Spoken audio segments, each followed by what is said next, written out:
Ang saad sa Ginoo dinhi sa atong unang pagbasa nindot kaayo. Ningon siya diri, kung likayan ninyo ang pagdaog-daog, ang pagtulisok, ug ang daotang pulong, ug pakan-o ninyo ang gigutom, ug hatagan ang mga kabus sa ilang gikinahanglan, musidlak ang inyong kahayag diha sa kangitngit, ug ang inyong kangitngit mahisama sa kahayag sa udton tutok. Nduta na no, musidlak, lingian ang imong tupad, nisidlak na bang naong ana? Nisidlak? Kana wa gina magtuman sa sugos Ginoo, wa mo sidlak. Wa mo tuman kay kon pakanon kuno natong gigutom ana, kani bang gitawag ni nato sa ato dinhing simbahan og works of mercy. Nya kanang magsigig buhat anang works of mercy, kay bawo ba mo pila ka book works of mercy? Hinomdom pa mo? How many works of mercy nga gilatid sa atong simbahan? Tanawa. Mao nang wa mo sidlak inyong naong. Dunay 7 corporal works of mercy, naasay 7 spiritual works of mercy. So 14 na kabuk. Niya ang magtuman ana nga maoy nalangkuban aning saad sa unang pagbasa, mahimo silang musidlak ng ilang kuan. Muna ang mga santos sama San Vicente Ferrer, nila ni San Roque, nila ni Saint Vincent de Paul, Saint John Bosco, Mother Teresa of Calcutta ug uban pa. Ang ilag yung highlighted kayong kinabuhi, Bishop Chupilo Kamumot, kana yung works of mercy, ang buhat para sa mga kabos. Kamo, gasigi ba mo himo ana? Wa ano? Kana sugdi na ninyo. Di ba mo sidlak kina imong naong. Nya giingon pag diri sa Ginoo, tukuro ninyo pagbalik ang guba ninyong mga templo, mga balay, ang inyong mga uma nga gipangilog kay aning panahon nga si propeta Isaías nagmantala sa pulong sa Ginoo, naa sila sa panginahanglan sa restoration silang kinabuhi, kay nangabihag man ni sila, nangabihag ba na ulipon sa mga laing nasod mo, nang naa sila sa pangandoy nga makabalik unta mi sa among mga templo, sa among mga pagampo, sa among lugar. Nga gipasalig dinhi nga inyo nang tukuron, tawgon unya mong mga magtutukod, pero ang requirement lagi works of mercy. Kita karon daghan kay tag panginahanglan, di ba? Daghan kay tag panginahanglan, labi na gining COVID nga mawagtang na unta ni kining ato rong kagubot, kining kadaot sa ato bang kalikupan, kining atong nature ng atong tubig, di na nato mainom ang tubig gikan sa lawom sa yuta, di na mainom kay tungod contaminated na ang atong hangin, ang atong mga sapa nangaguba na, ang atong dagat, ang mga coral reef nangaguba na, ang atong mga lawas daghan na kay virus, daghan kay tag mga problema karon, no? Nya unsaon man ni pagsulbad? Works of mercy, ang buhat para sa mga kabus o mga nanginahanglan. Pero magpabilin gaditas atong katig-a o kasing-kasing, magpabilin ra gid taning atong pagka-selfish, wa gyoy works of mercy. Works of mercy, wa gyoy restoration. Mao bitaw nga ang atong pangandoy, ang atong gibungat sa atong paghimo sa atong kaning atong salmo responsoryo, sa may atong gitubag ato. Nindot kayo, tudloy ako sa imong dalan o Ginoo, aron magmatinumanon ako diha sa imong atubangan. Kana bang mahimutang obedient diha sa atubangas Ginoo, dili atubangan sa tao. Kay usahay ra gud obedient lang ta basta naay authority. Atubangan sa tao ba naay manighawak nato, unsa na diyan? Mabutang inigabot sa pari, kugihan kayo ang mga sakristan. Na igabot sa obispo, karag-karag dayon may mga pari. Kaya na may authority, no? Pero wa na gani diha. Mao na ipagaing nun nga if the cat is away, the mouse will play. Di man gustong ginawa na. Pero karon si Kristo pag-abot na niya kay siya man ang gisaad ni propeta Isaías nga maoy mo restore sa tanan. Pag-abot na niya, nasyak na sad ang mga Israelites, labi na gyud ang mga Jewish people. Nasyak sila. Ngano man? Lain mas Kristo ang iyang gibuhat. Mura magnisupak. Kay ang balaod nga nag-ingon, ayaw mo pakigsagol sa mga makasasala. Sundan ninyo ang mga sugo sa Ginoo. Si Jesus kay didto manoon misagol sa mga makasasala.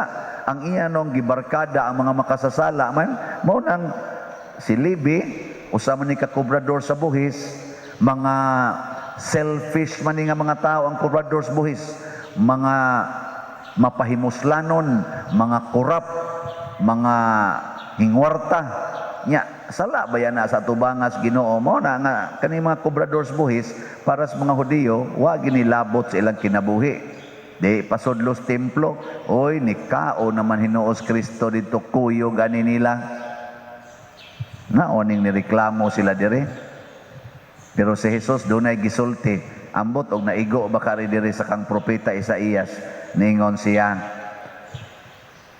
ang wala ako muanhi sa pagtawag sa mga matarong kundili sa mga makasasala aron maghinulsol sila. Kung magbuhat ta sa works of mercy, unsa man ta mahimot ang matarong o dautan? Matarong. Nya kiningon mas Kristo wa ko muanhi para sa mga matarong. Saon mo lang ana. Di na ta maapil siyang barkada.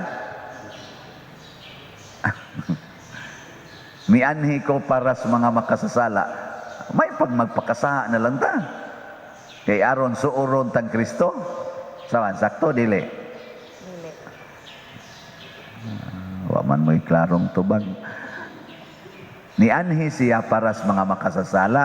Niya ang iyang gibarkada ang mga makasasala. Niyang mahimot ang matarong, mubarkada pas Kristo na to. Nga matarong naman ta. Ang iyang gianhi ang makasasala man, aron maghinulsol. Di naman ta maghinulsol, kay tarong naman ta. Muanhi pa siya na to. Muanhi gyapon. Nga naman, kay kung mahimot ang tinuod nga matarong, pasabot ana, magbuhat tas mga buhat ni Kristo. Niya kay si Kristo naa mas mga makasasala. Niya ang tao daing matarong, sama ni Kristo, ang taong matarong, magsigi og higugma sa mga makasasala. Niya ang tinuod daing taong matarong, nakahibaw nga si Kristo, kuyog sa mga makasasala. Unya, kung gusto kang makuyog ni Kristo, kinsa maroy imong kuyugan sa imong kinabuhi? Ang mga matarong o ang makasasala? Kung gusto kang masuod ni Kristo, kuyog sa mga makasasala. Higugmaa ang mga makasasala. Kana mga kawatan, kana mga adik, kana mga prostitute, kana mga snatcher, mga mangingilad, mga libakira, kanang kusog kaayo nga mudaot nimo, kanay higugmaa kay naa dias Kristo. Kana mga mangilugay anang yuta, kanang magsigig pangural anang ilang mga agianan nga di na hinon ka kaagi, kana mo'y higugmaa, kana mo'y suura. Kanang magsigig kulata nimo, magsigig dagmal nimo, ana, magsigig pangilad nimo, kana mo'y suura. Kay naa dias Kristo, kay mianhi siya para sa mga makasasala. Saman, sakto dili. Uy, tubag. Sakto. O niya, kay sakto man, inyong buhaton, ang sakto. Buhaton. Ingon sa ay na lang pa diroy. Mao bitaw nga ang simbahan, di gyud motugot anang divorce. Nya ang divorce tungod na kay nakasa ang imong spouse, either imong asawa or imong bana, nakasa nya akong buwagan kay nakasa na dakuan imong sayop. Ang Ginoo naa des imong bana or naas imong asawa nga nakasa, kay nianhi siya para sa mga makasasala.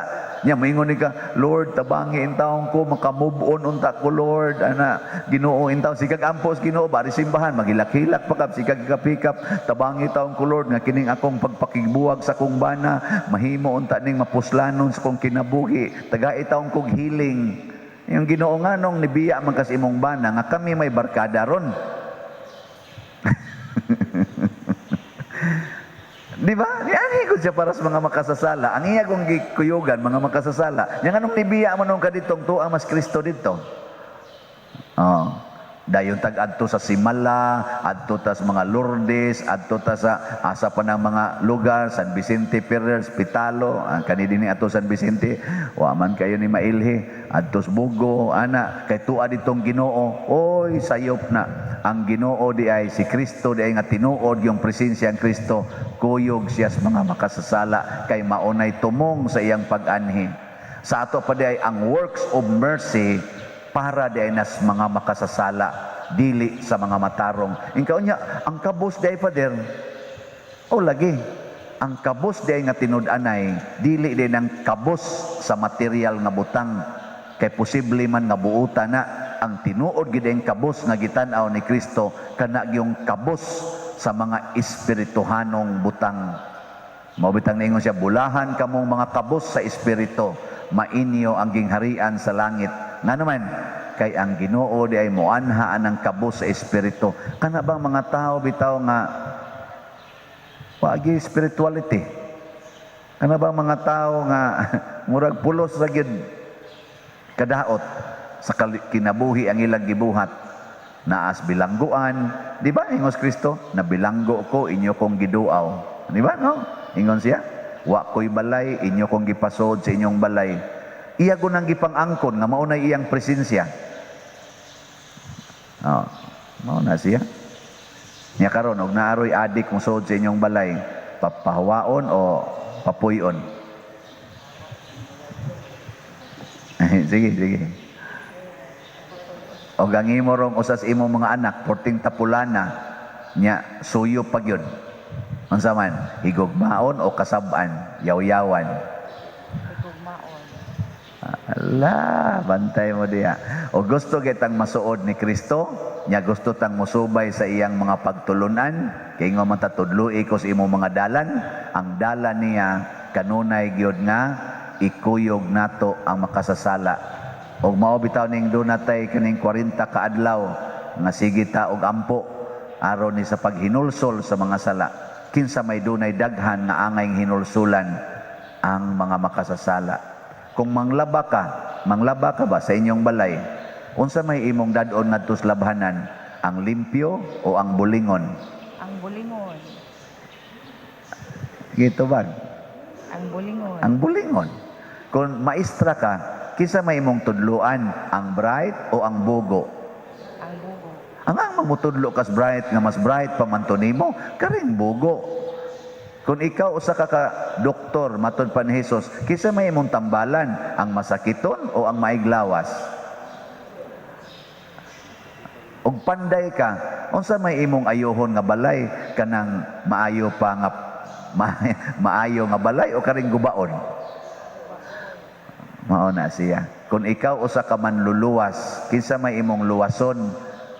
Ang kaning hayahay pagkabutang o kadtong galunang sa sala? Ang galunang sa sala. Mao bitanang malipay ta dinhis atong parokya, moingon ta naatay gipamaligya nga mga slots. Kinsa may imong tagaan pader, ang pobre o ang dato?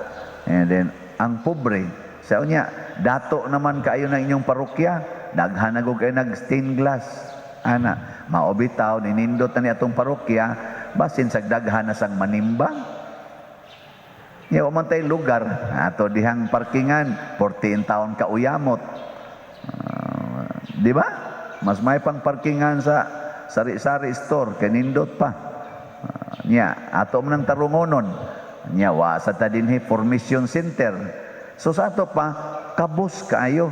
Nya kini mga butanga formation center nya mopalit patag additional nga yuta kay wall to wall man ta dinhi sa atong yuta inig-irog nato nagi kusina nato diri mura sad katong atong opisina sa una ba di ana nga maglisod ang pari og sod kay magkasikit man og ang sekretary kay gamay man kaayo mura ra magsag sumaya.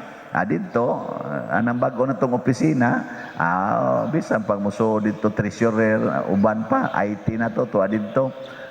Kuan tanan.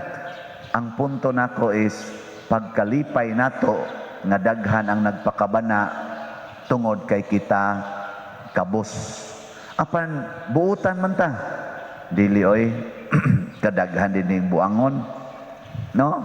Nagang buangon din Pero ang simbahan na ato karong gitabangan mao kini ang lugar diin atong umulon ang mga tao nga moalagad para mobuhat sa works of mercy.